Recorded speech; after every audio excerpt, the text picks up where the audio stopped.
guys, Aaron Chandler here for Forever Football, DRFC, your Doncaster Rovers fan channel.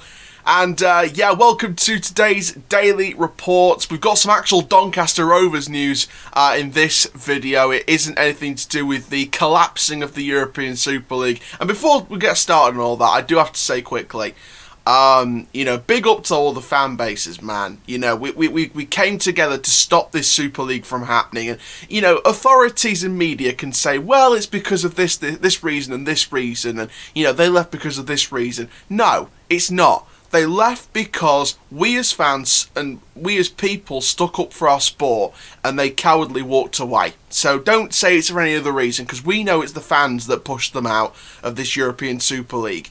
Because if it wasn't for the fans, they'd have stayed in for the money. That's all they would have stayed in for. People complaining that Spurs' protest was embarrassing. At least there was numbers there, and the quote is obviously more numbers is a bigger voice. But if you're online doing it, and also there, they still got on Sky Sports News before the Southampton match where they ended up winning 2-1 Tottenham. They still got on the news. They still got their feelings heard. There was live coverage. There was footage. It might not have been a bigger number than Chelsea's protest, but there was still big numbers there. It was still a big protest, and it still got heard. So, numbers in general means a big voice. So big up to the Spurs fans, man. And I'm going to be virtually at the Arsenal protest tomorrow afternoon. I'm going to be virtually there. I can't get down to London, unfortunately, but thankfully, thanks to an Arsenal fan who's a friend of mine, he's going to video call me at some point in the afternoon when the protest starts, and I'm going to be there wearing the red and white colours. Might not be Arsenal, but it's going to be red and white colours, and I'm going to virtually protest from where I am right now. So, and you guys know, if you've been on my Twitter, you'll know I've been protesting for the Glazers, for Kroenke, for FSG, for Levy, for ENIC, for all these people to go. I've been protesting on Twitter in the nicest way possible. I haven't been swearing and all that lot. I've been peacefully protesting on Twitter for these owners to get out of these Big Six clubs. So, I've done my bit. And you guys watching the videos from the Super League know I've done my bit. So, all that's done. And we're going to keep going that and keep helping to push these owners out of football.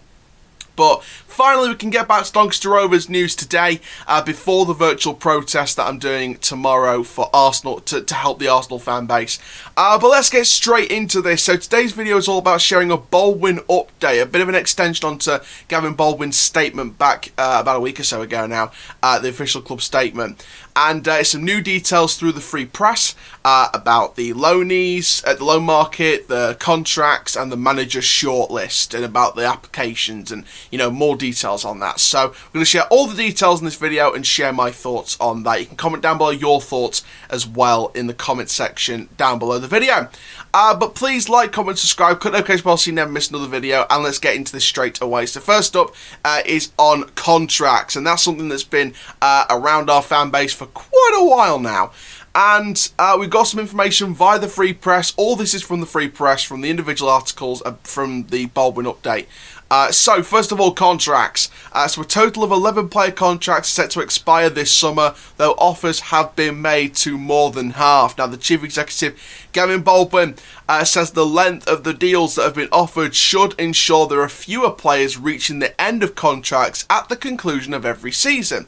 So that says to me that it's going to be more than a year extension. It could be 2, 3, maybe even 4 years, who knows. But this is what he's telling the media. He also revealed the club will be also looking to open talks with certain players who still have time to run on their deals over signing extensions. So that is good news. We're not going to let players go into, a year remaining on their contract. We're not going to let them go into the last year of their contract. We're going to hopefully look at people that have got 2 or 3 years left on their deals and see if they can get a year or 2 extensions on their deals, which is, great news for us. He then went on to say, in his response, when asked about stopping the potential for turnover for players, which is a big thing that's approached our club for the last few years now, and that's the turnover of players. His response to that question was, we have already been addressing that with the contract offers we have made. When you look at the drop-off of players when the contracts are given, you are likely to have a drop-off of 5 or 6 players at the end of each season. That enables us to keep the squad fresh, but also helps us maintain stability. That has always been our preferred position and one that we are working towards before. However, that is our declared intent again. Every offer we're giving is on a matrix. We can look at the drop-off of contracts and make sure it's more than a consistent flow rather than it being all in one year. It's equally as unhealthy to have all players contracted for next season because the manager will want to freshen it up and bring in other players to do that. So that is the response. So it looks like we're still going to have a turnover of a few players leaving every year, but we're going to still try and keep it fresh. So it's interesting. A mix of contract information there. Overall, am I impressed with that information given to us by Baldwin? I think it's just a case of we'll see what happens with that. Obviously, the club can talk to the media and the media can ask the questions and the club responds. But you have to remember, words are only a small part of this club. You have to put action into it now, and I think the club can do that. Now you've got to prove to the fans that are wanting the board to go that you're going to put these plans into action. You're going to do the things you are saying you're going to do. So, my message to the club is do what I think you are going to do and respond to the fans that think you're not good enough for this club. Show that you care, which I think you do. I think you do care for this club, and that there's many other people that think you care for this club. There's a group of fans that don't think that, and that's their opinion. That's fine. Prove them wrong now. Put this plan into action and build on those promises as best you can. Now, of course, the next topic was on the loan market.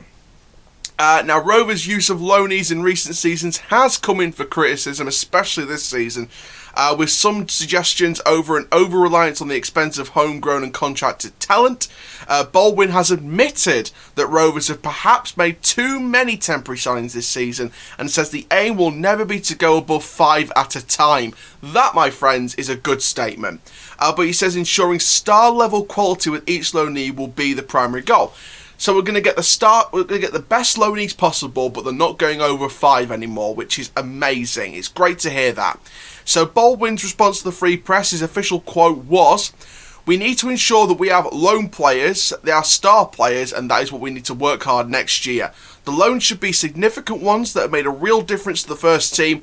If we go back to the original pre-COVID strategy, you'll have your standout loans like Malik Wilkes and Herbie Kane, and that is what we see the loans being for. What we have been guilty of, maybe in January, is ensuring we have a numbers using loans." And that's been one big criticism from the fans this season. The fact that we've tried to build on the need and the desperation for depth in the squad with just temporary players. And I think that's been nearly every fan's criticism. We need a lot of depth, so you fix it with temporary loans. That's not the answer in my opinion. That's not the answer in a lot of fans' opinions. So they've admitted that mistake. He then goes on to say that is probably not the best strategy. Well done, Baldwin, for admitting that you've made a mistake. It takes real guts to admit you've done wrong and made a mistake, so well done. He's admitted that wasn't the strategy. Where it has deviated this year is that we have more than we would normally have.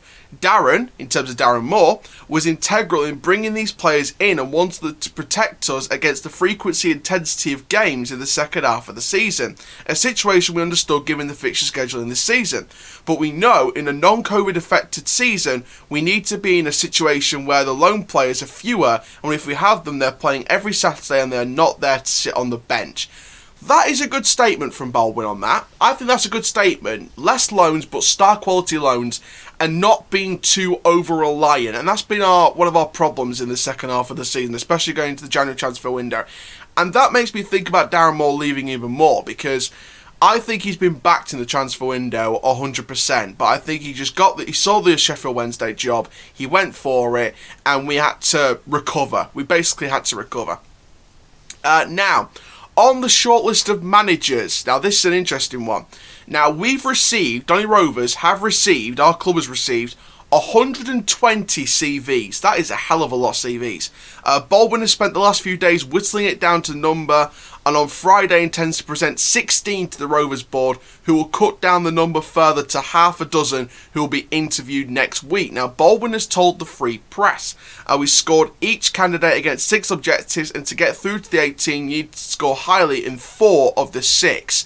That included everything you'd expect, such as attracting players, developing players, football philosophy, ability to give a top 6 finish, etc. It's my job during this week to get the list down to a manageable number ahead of Friday, where the board are meeting to decide who should go through to the first interview stage.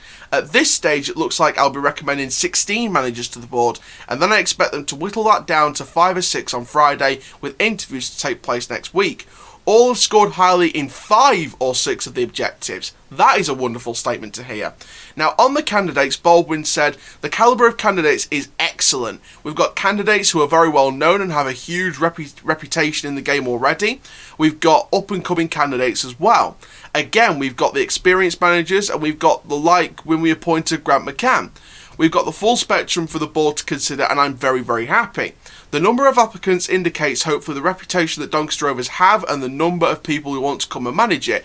And that is a very true statement. You know, the fact that we've had 120 CVs, we're having to present 16 managers to the board to get the 5 or 6, you know, and these people have achieved high levels in the 5 or 6 objectives that they're looking for to reach that interview stage.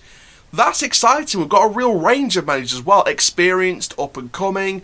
You know, the one thing that worried me is like a Grant McCann type manager, and the reason why I worry about that is because he was a 2-year stay and then he left for a let's face it, a bigger club like Hull City. Same with Darren Moore, 1.5 years Sheffield Wednesday.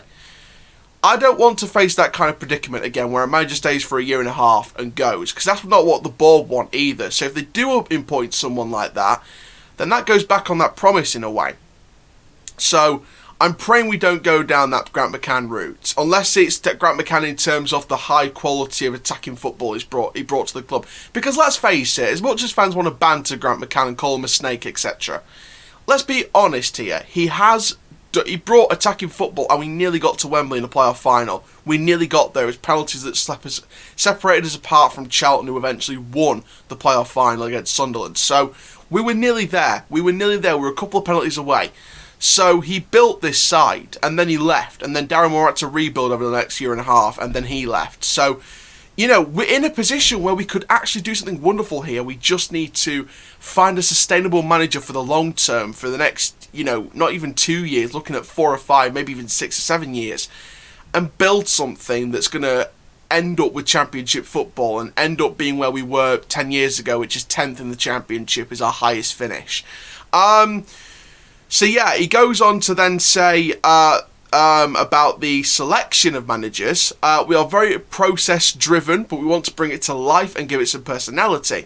I'm spending this week talking to people in football, whether it be players who have played for these managers, other managers and coaches that have worked with them in the past. We've spoken to players from League 2 teams, and equally we've spoken to managers who are as well known as they could possibly be in this country to take references. They've spoken to everyone.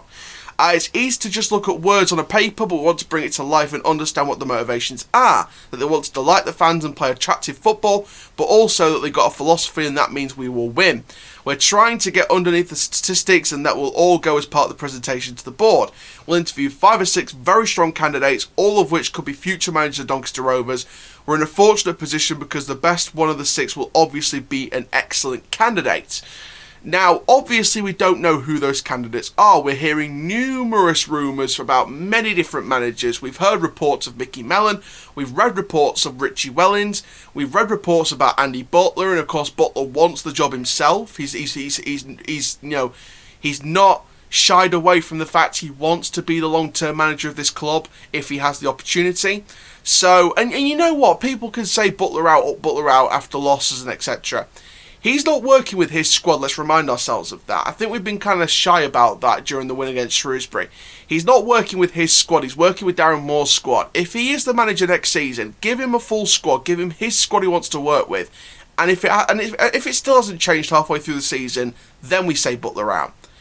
If he's given his squad, and it works, and we're in the top 2, never mind the top 6, and we're fighting for automatic promotion, you know, halfway through the season, and we're quite far off from the teams around us, or in a competitive title race with a couple of teams, or one team, then you say Butler could be the right guy here. So, you know, Butler needs to work with the players he wants to work with. It's not about him being a poor manager, because he's not a poor manager. He's doing everything he can. let's remind ourselves of that. It's now all about the players that come in and the players we recruit. And that's all down to the talent identification manager, who will also be revealed with the brand new manager and the coaching staff to go with the new manager, whoever it may be. So this summer will be a completely new Doncaster Rovers, in my opinion. I think we're going to enter two different routes here. One route is a very depressing era where we have a lacklustre manager, no fight in the squad, we're in a relegation battle, and we end up going down to League 2. That's one route. The second route, which I think could be the route we're going down, is we bring in a great manager with great players, great recruitment. The board backs them 100%, either route, but the board backs them 100% and we get into a title race and we could end up winning the title. That is the route I think we could go down. Top 6 at the very least. And if we sneak into 6th this season, then my God, Doncaster Rovers is not easy to watch sometimes because they put you through the ringer so many times. The ring of fire, as we call it. But my goodness me, Donny Rovers, it's never dull being a Donny fan if we get 6th place. And we're still mathematically in with a chance. We're still like 6 points off 6th. I think 2 teams have got a game in hand on us, but if they lose those games, we could generally get 6th place. Blackpool, I think, are unreachable at this stage. It's 6th we're looking at. So Portsmouth's in that race, Oxford, Charlton, Ipswich. Those are the 4 teams, realistically, that are our rivals for this place. Charlton could drop points. Oxford could keep dropping points. Portsmouth could keep dropping points. And so can Ipswich. And if we get the wins together, we could get 6th place. This could be our best chance to get 6th place out of a terrible second half of the season. To limp over the line, to limp into the playoff spots. And if we do that, all the world's a stage, as Shakespeare would say. But all those statements, all those notes, every single one of those notes from Baldwin says to me that we are going to fight. We're going to fight as a club. We're going to fight as a unit, as an amazing club. And we're going to go for it. We're going to absolutely go for it. So next season, sky's the limit. Let's just see what happens now. So, thank you very much, guys, for watching this DRFC Daily Reports. Stan Kroenke, if you're watching this, get out of Arsenal. You're not welcome in English football anymore. Same goes for the Glazers. Same goes for Levy and Enoch.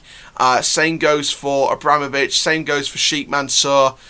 Same goes for FSG and John W. Henry. All of them, get out. Never darken our door again. My message still stands. I'm with football. I stand by football fans. Going into the games, it's going to be very, very interesting. There's a couple of things that could happen. I think if Reading drop points on Saturday and Barnsley winning the championship, Barnsley could cement their playoff place. Now, I don't know if that's true or not, but I think I'm right. So, it should be interesting. I think if Wickham... I think if Rotherham lose all their games, if Sheffield Wednesday don't get to 48 points, and I think if Derby don't get to 48 points, and Wickham do, Wickham survives, Derby, Rotherham, Sheffield Wednesday down. And you know what? I've got a strong feeling Wickham could do it, you know. I might be crazy here, but I think Wickham could get to 48 points. If they're careful, I think they could get to 48 points. I don't see Derby getting a win at this rate. Neither Rotherham, neither Sheffield Wednesday. So I think Sheffield Wednesday, Rotherham and Derby are my bottom 3. That's my bottom 3 in my opinion. And I think Wickham's going to just survive on the last day of the season. But I could be wrong. But you know what? It should be interesting. Down in League 2, I think Cambridge can be confirmed as promoted if they beat Stevenage on Saturday as well. So that should be very interesting indeed. So Cambridge could be our opponents next season in League 1 if we're not getting 6th place. And yeah, this is going to be an interesting end to the season, isn't it? So stay tuned for the Fleetwood preview coming tomorrow. But for now, guys, keep living the Rovers life. That, my friends, is full time. Rovers till I die. Come on, Rovers. Let's be having you. Where are you? Delia Smith. Rovers till I die.